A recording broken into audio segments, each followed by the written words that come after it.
chão. Quando um agregado solta o seu grito de revolta, tem razão de reclamar. Não há maior padecer do que um camponês viver sem terra para trabalhar. O grande latifundiário, egoísta e usurário, da terra toda se apossa, causando crises fatais. Porém, nas leis naturais, sabemos que a terra é nossa. Patativa do Assaré. E a gente hoje tem uma roda de conversa muito especial. A gente trouxe muita gente bacana para conversar, para a gente bater um papo. E a gente vai falar sobre soberania alimentar no país do agro, né? Porque a gente passa o tempo todo ouvindo que o agro é tech, o agro é pop, o agro é tudo. E hoje a gente vai discutir qual é a perspectiva que isso é colocado e quais são os prejuízos que a gente tem aqui no nosso país por ficar repetindo essa mentira várias e várias vezes. Na verdade, o agro não é a maior força econômica do Brasil e tampouco é o agronegócio que alimenta o nosso país. Muito dependente de dinheiro público, que é pouco tributado, que exporta mera matéria-prima bruta, fazendo da gente quintal de outros países, que degrada o meio ambiente, que explora a mão de obra dos nossos cidadãos e que deixa um rastro de destruição para colocar riqueza na mão de pouca gente. Para vocês terem ideia, se fala que o agro é o motor do país, e a gente aqui está falando de agronegócio, de latifundiário, a gente não está falando de agricultura familiar. A indústria farmacêutica, a indústria de tecnologia, a indústria das vacinas contribui mais de 5 vezes mais para o PIB do que o agronegócio. O agronegócio, gente, não chega nem a 5% do PIB. E eles falam que são a riqueza do nosso país. O agro consome muita verba pública para gerar riqueza para quem já é rico. É ilegal para a produção de soja e de carne bovina e do óleo de palma. A gente se alimenta. E isso produz trabalho análogo à escravidão, isso produz destruição, isso produz fome. E quase 55%, quase 56% dos lares estão em insegurança alimentar. Mas isso não é um acidente, isso não é causado meramente por um acidente viral da pandemia. Isso é um projeto do agro para que o brasileiro não consiga independência alimentar, não tenha soberania alimentar e a gente continue reproduzindo essa fala de que o agro é pop, de que o agro é tudo, mas o agro é fome. Aqui junto hoje, conversando com vocês, eu também sou co-agricultora do projeto do Mutirão Bem Viver.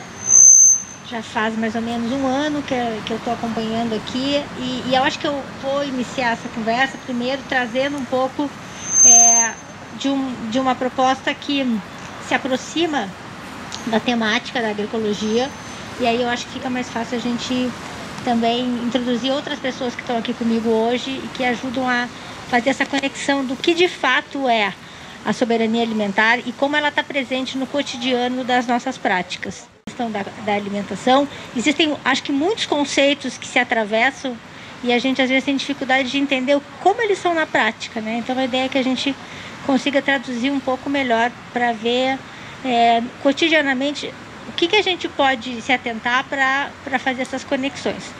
Bom, eu estou aqui hoje, mas não estou sozinha, porque eu represento dentro da universidade um projeto que foi gestado a várias mãos, né, ideias e corações, eu posso dizer assim também, que se chama Multiplicação. Multiplica a soberania e segurança alimentar e nutricional, promovendo a comida de verdade. Eu tenho aqui comigo a Bruna, o Rodrigo, que está lá, e a Raquel. De promoção da comida de verdade e de combate à fome. Dentro desse projeto, existia a identificação de algumas universidades no Brasil para apoiar a implantação do sistema em nível local. A Universidade de Brasília, o Observatório de Políticas de Segurança Alimentar e Nutricional, era responsável para fazer esse acompanhamento aqui na região centro-oeste. Então, propostas era a educação em segurança alimentar e nutricional. E o grupo, onde a Bruna também transitou, produziu um material que era um manual, uma cartilha, de certa forma, com técnicas para multiplicadores em soberania e segurança alimentar e nutricional. A ideia era que esse material pudesse estar gerando cursos de educação popular com metodologias ativas para trabalhar sobre essa temática. Nós fizemos 2 cursos nesse processo, um em Colinas do Sul, ali ao lado de São Jorge, na Chapada, com mulheres que trabalhavam principalmente na prefeitura. Fizemos um curso onde a Raquel veio ser parceira conosco, com estudantes da UNB. E estávamos começando essa terceira experiência com os agricultores do Canaã, quando a pandemia chegou. Então fomos interrompidos, tentamos estabelecer outras formas de comunicação e acabou não acontecendo, né? Mas a nossa ideia é continuar fazendo essas aproximações. Eu entrei para ser coagricultora aqui no grupo também nesse período, no final de 2019, não foi, Raquel? Provavelmente vocês já ouviram falar muito sobre segurança alimentar nutricional e o quanto ela é importante para a gente conseguir acessar essa comida de verdade, né? O termo soberania alimentar, quando a gente pensa politicamente, ele quer dizer que é importante que o Estado e que as políticas públicas gerem autonomia para que o modelo agrícola do país se baseie na referência de comida que os povos, né, que ali habitam reconheçam como comestível. Basicamente isso. Quer dizer que desde a semente até o alimento que é produzido e comercializado precisa estar dialogando com essas memórias, esses registros culturais, né? A gente sabe, a Raquel acho que introduziu bem, que a demanda econômica imperialista, né, impositiva, que interfere e atravessa os nossos valores culturais, vai provocando uma distorção dessa percepção e impacta muito nas decisões políticas do que a gente vai produzir no Brasil, né? Agora, quando a gente olha para o nível doméstico e vê de que forma a gente consegue reconhecer a soberania alimentar nas nossas práticas, né? Ela está muito ligada a esse resgate que a gente precisa fazer, ou a essa ativação. Eu tive uma aula com um professor muito interessante que trabalha com racismo ambiental, que trouxe esse conceito que eu agora estou querendo disseminar, né? A gente não precisa resgatar memórias, né? A gente tem que ativar elas porque elas já estão dentro da gente, né?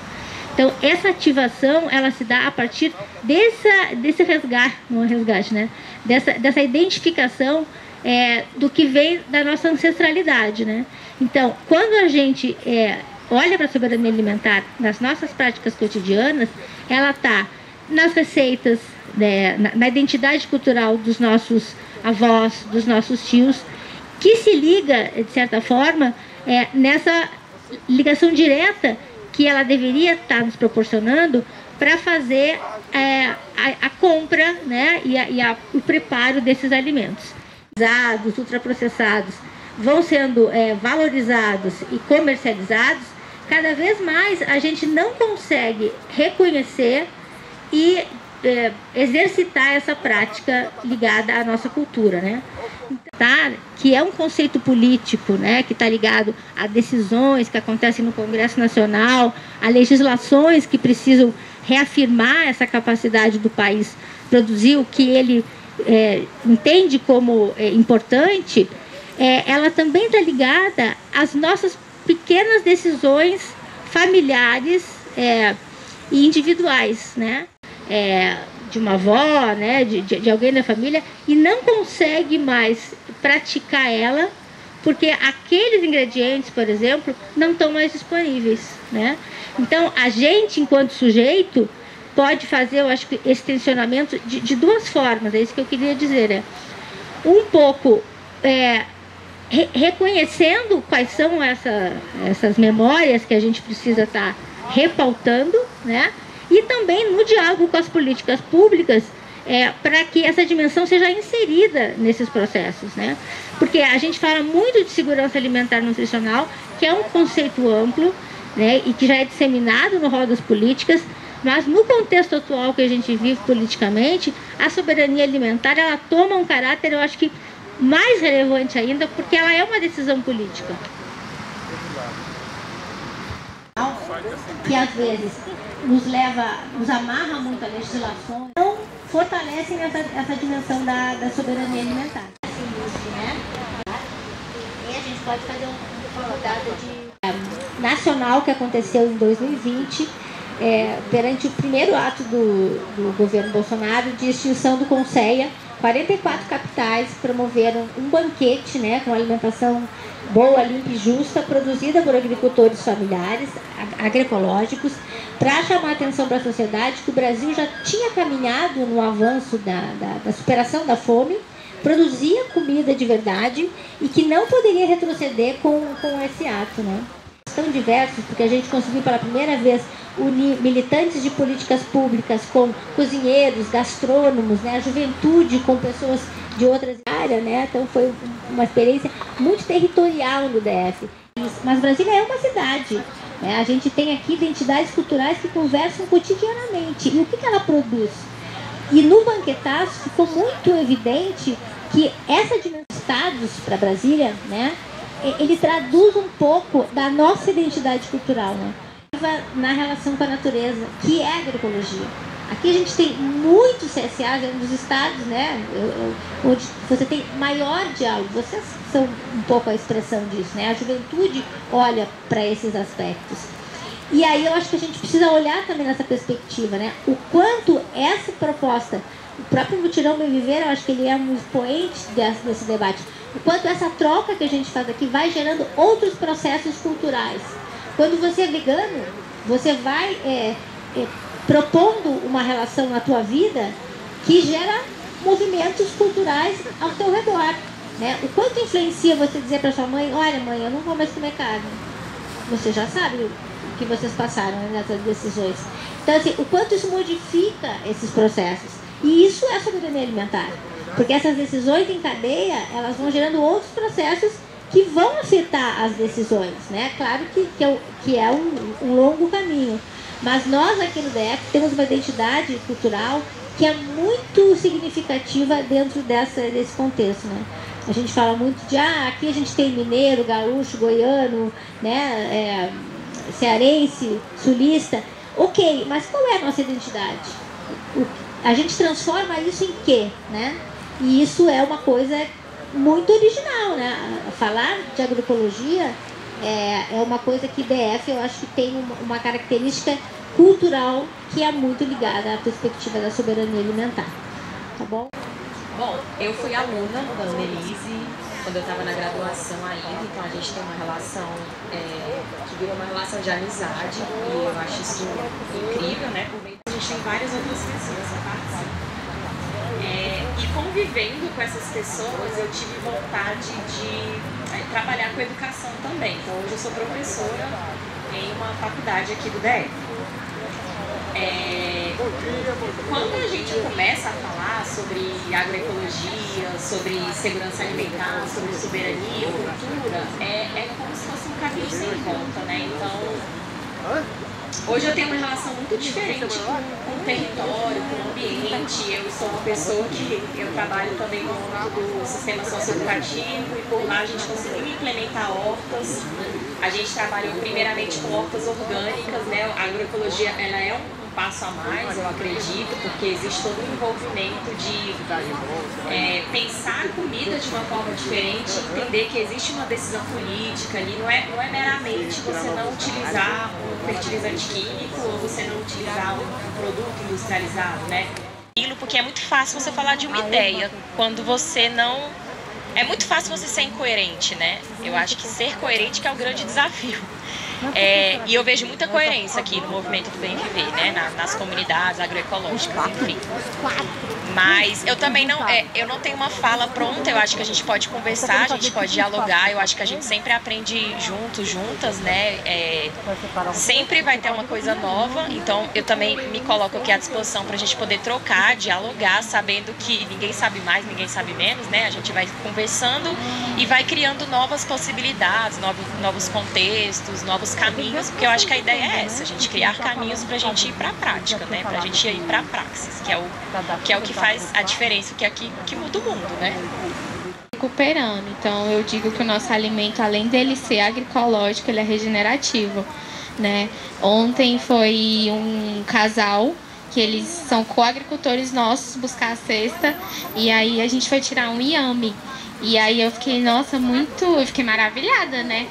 pelo fato que a gente chegou no nosso solo, era uma terra vermelha, igual aquela dali, solta ali, sem vida, sem nada. E hoje a gente já vê uma terra preta, cheia de raízes, né, assim, com bastante dificuldade mesmo para colher. A gente viu a realização do nosso trabalho, né, que essa labuta já tem mais um tempo. E esse é o objetivo, né.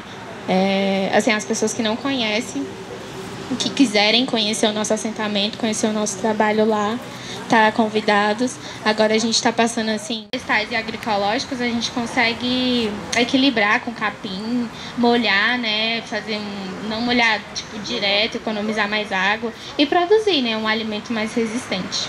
E é isso. Eu não sei falar. Só quando eu tô de bom humor assim, só para sorrir mesmo. Mas nós somos do assentamento Canaã, como a Vitória já falou. Lá era muito eucalipto, nem boi comia o que tinha lá. E hoje as formigas, o que pertence de mato, até do vizinho, os bichos vêm comer na nossa roça, que hoje tem o que comer.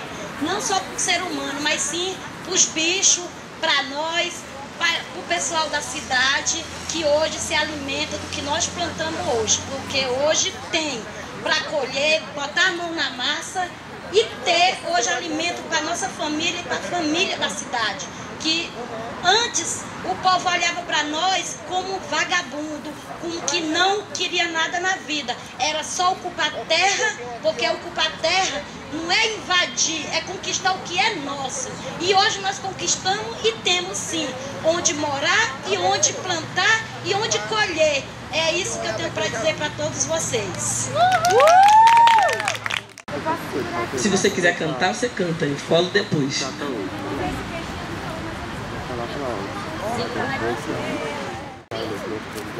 Vem, Maria Rosa! Eu achei na biblioteca da escola e... Olha pra ela.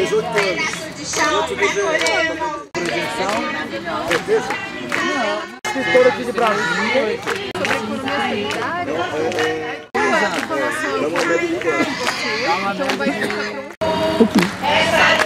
Nós somos do Movimento Bem Viver e aqui no Eixão a gente todo domingo faz esse ponto de encontro das comunidades agroecológicas. As comunidades agroecológicas, elas são um dos nossos programas de resistência do movimento, que o movimento ele se propõe a um projeto de transformação da sociedade em conexão das lutas da cidade e do campo da floresta. E a gente tem um programa de resistência para cada dessas lutas. E aí o programa de resistência do campo são as comunidades agroecológicas do Bem Viver, que se consiste em um projeto que a gente pega áreas e planta em agroecológico. Então, aqui em Brasília a gente tem 6 hectares que foram assentados por reforma agrária e hoje em dia já foi monocultura de eucalipto e hoje em dia a gente planta em agroecológico. E escoa a produção para a cidade com no ponto de encontro das comunidades agroecológicas.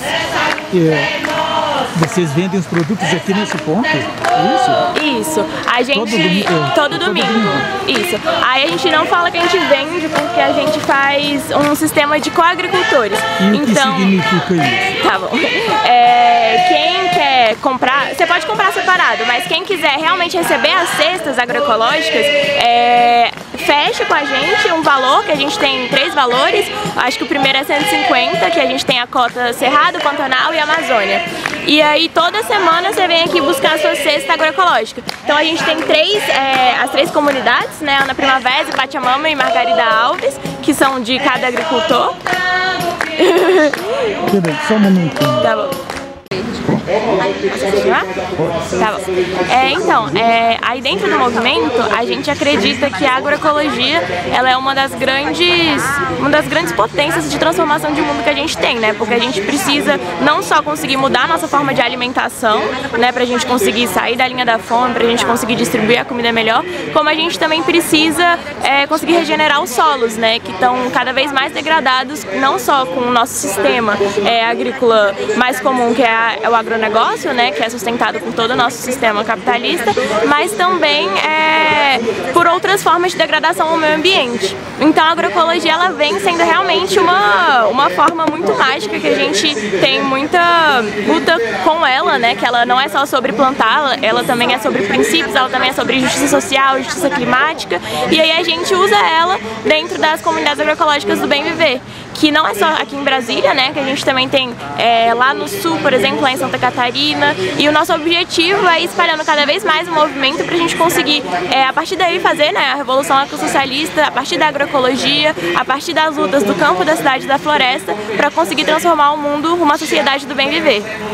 E aí eu só gostaria de falar também porque que a gente se chama bem viver, né, porque a gente se inspira nos bons conviveres dos povos originários aqui do sul global, porque a gente acredita que a alternativa que a gente precisa dar para o mundo, ela tem que ser uma alternativa do sul, né, a gente cansou de receber as alternativas do norte global para transformação de mundo. E a gente tem aqui o Buen Vivir, a gente tem o Ubuntu da África, a gente tem o Sumac Kamanha, a gente tem vários lugares onde se nutrir dos bons conviveres, né? Então por isso que a gente chama o movimento Bem Viver, porque a gente quer construir uma sociedade do bem viver que seja inspirada na coletividade, que seja inspirada na solidariedade entre os povos, para aí sim a gente conseguir superar tudo que está aí e colocar uma sociedade dos bons conviveres. Eu sou Luara Lemos, mas uma das pessoas que constrói o movimento Bem Viver, que é esse movimento que a gente tem que une cidade, campo e floresta, nessa grande união pelo bem viver, para construir uma sociedade bem viver, que a gente fala que é uma sociedade contra toda exploração, toda opressão e destruição da natureza.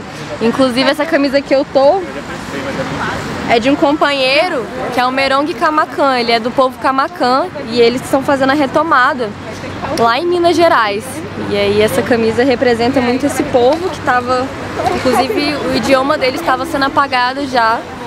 E aí é mais uma das resistências do nosso tempo, né? E não tem como a gente falar de cidade do bem viver. Oi? Qual a sua relação com esse indígena?